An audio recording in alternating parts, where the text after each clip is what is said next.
ខ្មែរអាយុ13កម្ម$20ឈានជាងចូលទីក្រុងសម្រេចនៅពងប្រាថ្នាចង់ចាប់ក្តីសម័យចិត្តចង់ជួយគ្រួសារ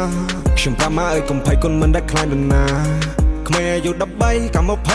$20ឈានជាងចូលទីក្រុងសម្រេចនៅពងប្រាថ្នាចង់ចាប់ក្តីសម័យចិត្តចង់ជួយគ្រួសារខ្ញុំប្រាប់មកឲ្យកុំភ័យគុណមិនដែលខ្លាចនរណាសំនួរច្រើនហូរហើយតែខ្ញុំគ្មានចម្លើយទេឬចាំដល់អាយុ40ទើបរកឃើញចម្លើយហ៊ានឈានជើងមកឆ្ងាយដែរមិនជោគជ័យមិនជួបម៉ែប្រាប់ប៉ាផងថាកូនប្រែខ្លាចជាមនុស្សធំហើយ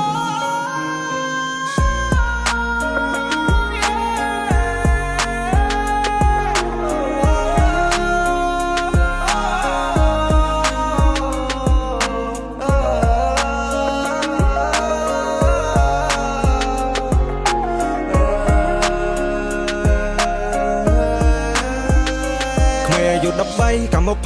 $20ឈានជាងចូលទីក្រុងសម្រេចនៅពងប្រាថ្នាចង់ចាប់ក្តីសម័យចិត្តចង់ជួយគ្រួសារខ្ញុំប្រាប់មកឲ្យកុំភ័យគុណមិនដែលខ្លាចនរណាទោះមានគេសើចចំអកក៏គុណមិនឲ្យត្រឡប់គ្មានពេលណាដេកស្ងប់គ្មានពេលណាបត់លហើយចង់ជួបវាមិនបញ្ចប់ចង់លេងហ្គេមនេះឲ្យចប់ចង់ជិះរកកំណប់ចង់ស្វែងរកចម្លើយ Life is hard life is change ពេលជីវិតនៅលំបាកកុំ complain ជីវិតខ្ញុំមាន standard តាំងពីក្មេងជីវិតតម្រូវឲ្យយើងលេងដូចជា game ទុកតូចតម្រូវឲ្យចេញពីច្រាំងតាន់ខ្លួនក្មេងនៅសម្បូរកម្លាំងយើងត្រូវរែងដូចជា play game នេះតម្រូវឲ្យយើងលេងសំលេងតម្រូវឲ្យយើងចេះបត់បែនផែនទីជុំនឹងដៃអ្នកកុំចំណែនប្រៀបខ្លួនឯងនឹងក្មេងដទៃយើងចេញពីគ្រួសារក្រខ្សត់ផ្ទះក្បែរភ្នំព្រៃគេកូនអ្នកផ្សារយើងអាចរកបានថាជាអ្វីអញ្ចឹងហើយបានត្រូវតែតស៊ូជីវិតតម្រូវឲ្យកុំរអ៊ូយើង fight ដើម្បីឈ្នះមិនលើកដៃមុនព្រះជីវិតនៅលើដៃយើងទាំងមូលទោះយើងបែកគ្នាតែមិននេះរងចេញមកមិនបានលាណាមានកង I used to cry នឹកនៅមកដែរ every night បើលឺសំឡេងក៏ភ្លៀងកាន់តែយំទៀតហើយលោកអើយតើពេលណាជីវិតខ្ញុំបានសោះចប់ហើយព្រះអើយភាពលំបាកឲ្យខ្ញុំស្គាល់គ្រប់មុខ